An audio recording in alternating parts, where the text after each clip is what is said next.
Je partage mon histoire ici. Je m'appelle Laurent, j'ai 52 ans.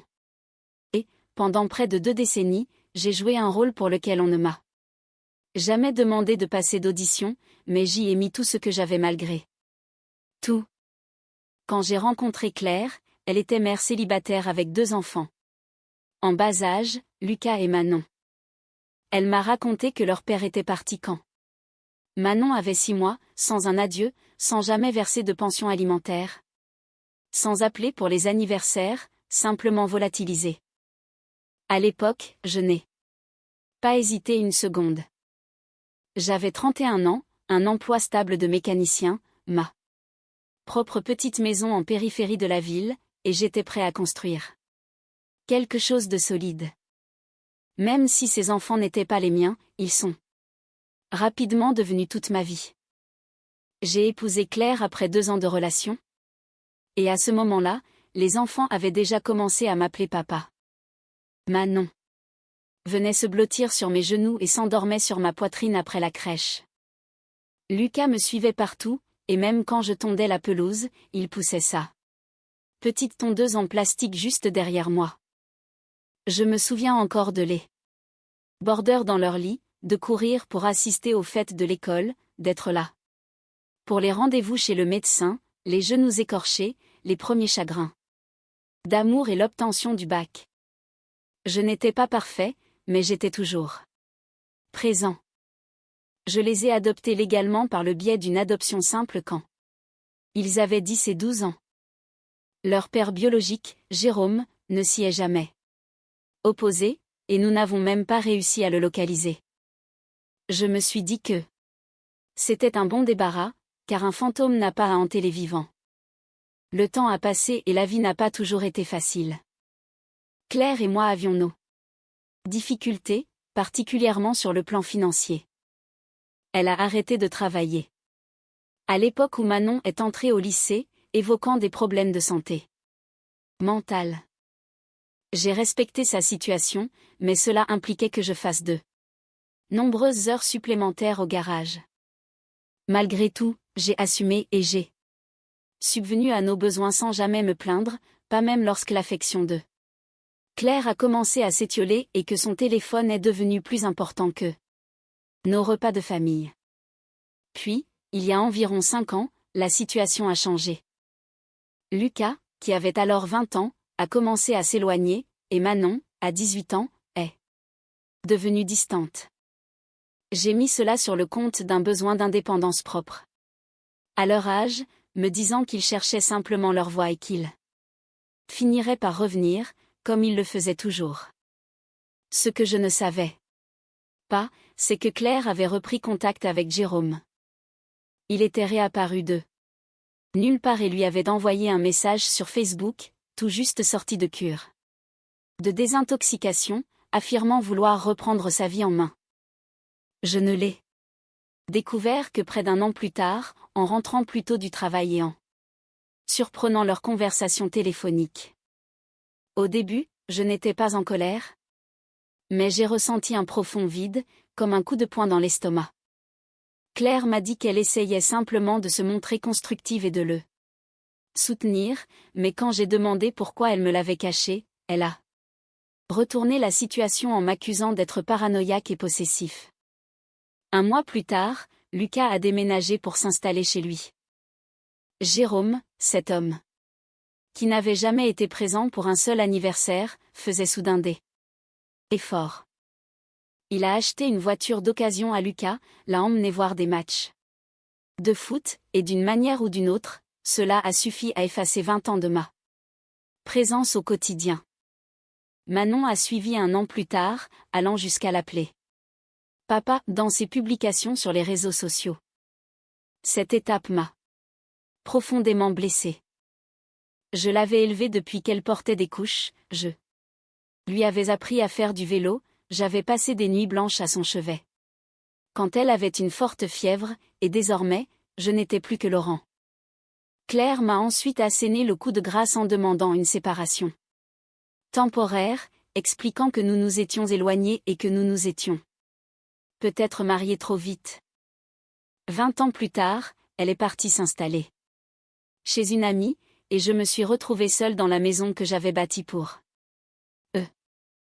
Le divorce a été prononcé peu de temps après. Elle n'a pas lutté pour obtenir grand-chose, car elle avait déjà le soutien des enfants. J'ai gardé la maison, seule. 2 ans ont passé sans que je n'aie de nouvelles de leur part après la finalisation des procédures juridiques. Je me suis réfugiée dans le travail, j'ai commencé à prendre davantage soin de ma santé, à voyager un peu et même à fréquenter quelqu'un discrètement. Puis, un soir, j'ai reçu un appel de Lucas. J'ai observé l'écran avec étonnement et j'ai failli ne pas décrocher, mais la curiosité l'a emporté. Il était paniqué et m'a dit qu'il avait besoin d'aide financière. Apparemment, Jérôme les avait convaincus, lui et Manon, d'investir dans un projet de crypto-monnaie soi-disant infaillible. C'était une arnaque. Jérôme a de nouveau disparu et ils ont perdu presque toutes leurs économies. Manon avait abandonné ses études universitaires pour s'y consacrer pleinement. Et Claire s'était portée garante pour un prêt à la consommation. Désormais, des huissiers frappaient à leur porte et ils espéraient que je résolve la situation. Je lui ai alors posé une seule question, est-ce qu'il t'a déjà bordé dans ton lit après un cauchemar? Devant son silence, j'ai continué, est-ce qu'il a déjà assisté à une réunion parents-prof où on lui disait que tu étais perturbateur mais brillant? Est-ce qu'il a déjà dormi sur une chaise en plastique aux urgences toute la nuit quand Manon a fait sa crise d'asthme? Après un long mutisme de sa part, j'ai ajouté, c'est moi qui ai fait tout cela. Et vous m'avez écarté de vos vies dès qu'il est revenu avec des promesses superficielles. Alors non, je ne viendrai sauver personne. J'ai été votre père quand vous aviez besoin de moi, mais aujourd'hui, c'est terminé. J'ai raccroché. Cela fait 1 an maintenant, et ils n'ont pas essayé de me recontacter. Les rumeurs ont circulé en ville, Jérôme n'avait pas seulement abandonné sa famille, il avait également laissé d'autres dettes derrière lui. Claire a dû vendre sa voiture, Manon travaille comme vendeuse pour rembourser ses créanciers, et Lucas est retourné vivre chez sa mère. Ils s'en sortent à peine. De mon côté, je vais bien. Parfois, je pense encore à eux en voyant un père pousser une poussette dans un parc, ce qui réveille des souvenirs douloureux. Mais je ne regrette pas ma décision. On ne peut pas sauver des personnes qui choisissent délibérément d'oublier ceux qui ont toujours été là pour elles. J'ai élevé ces enfants avec tout l'amour possible, sans avoir besoin de lien du sang pour être leur père, mais il a suffi d'un simple lien biologique pour qu'ils m'oublient. À présent, ils traversent à leur tour l'expérience de l'abandon. Pourtant, quelques mois après cet appel de Lucas, on a frappé à ma porte. C'était Manon. Elle se tenait là, les bras croisés, plus mince que dans mes souvenirs, le visage fatigué. Elle ne ressemblait plus à la jeune fille dynamique qui accourait vers moi lorsqu'elle avait remporté le concours d'écriture de son collège. Sans artifice, elle semblait profondément affectée par la situation. Elle m'a demandé doucement si nous pouvions parler. Sans un mot, je me suis écartée pour la laisser entrer. Elle a observé le salon comme si elle craignait de déranger. Rien n'avait changé, et les photos d'enfance étaient toujours accrochées au mur, y compris celle de son premier jour de maternelle. Elle l'a regardée avec émotion et a murmuré que cet endroit lui manquait. Je suis resté silencieux. Elle s'est assise sur le bord du canapé, les mains tremblantes, puis elle s'est mise à pleurer en m'expliquant que Jérôme leur avait promis de prendre soin d'eux, affirmant qu'il avait changé et que je n'étais restée avec eux que par simple obligation. Elle m'a avoué l'avoir cru. Sincèrement. J'ai dû rassembler toutes mes forces pour rester impassible. Elle a poursuivi en expliquant qu'elle ressentait de la colère envers sa mère, envers moi et envers elle-même, pensant qu'en lui donnant une chance, elle comprendrait enfin les raisons de son départ initial. Mais il n'avait pas changé et portait simplement un masque. Je lui ai demandé s'il s'était de nouveau enfui, et elle a hoché la tête en confirmant qu'il les avait laissés sans rien après avoir emporté le reste de l'argent du prêt. Lucas a dû vendre sa voiture, Claire est retombée dans ses travers avec l'alcool, et elle-même dormait temporairement sur un canapé qui ne lui appartenait pas. En essuyant ses larmes, elle m'a regardée et a ajouté qu'elle savait qu'elle ne méritait rien de ma part, mais qu'elle voulait me dire que j'avais été le seul véritable père qu'elle ait jamais eu. Une réalité qu'elle n'avait comprise que trop tard. À cet instant, j'ai réalisé que ma colère s'était estompée.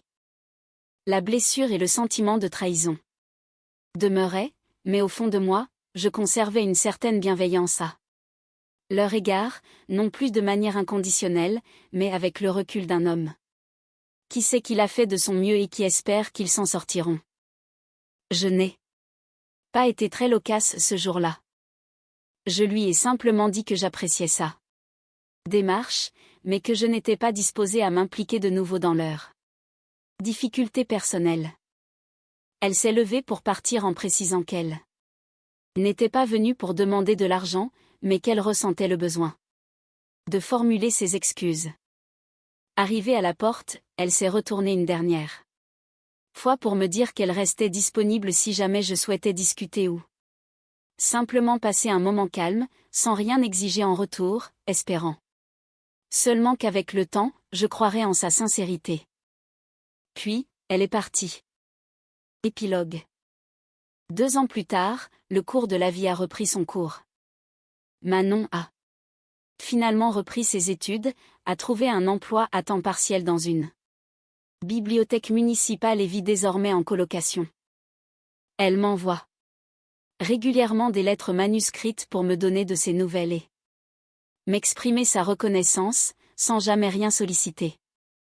Lucas reste quant à lui distant et fermé, et je ne sais pas s'il acceptera un jour de renouer le dialogue. Concernant Claire, j'ai appris qu'elle avait déposé un dossier de surendettement, et elle ne s'est plus jamais manifestée. Pour ma part, je me suis reconstruit, j'ai fait une nouvelle rencontre et, sans précipitation, j'apprends à apprécier de nouveau ces moments simples. La maison a retrouvé son atmosphère chaleureuse. Parfois, je regarde les photos sur le mur et j'envisage de les retirer, mais je choisis de les laisser, car elles ne représentent pas seulement une période douloureuse, elles me rappellent également la personne que j'ai choisi d'être. Je n'étais pas leur père biologique, mais j'ai été présent pour eux quand cela comptait le plus, et cette certitude me convient. Aujourd'hui.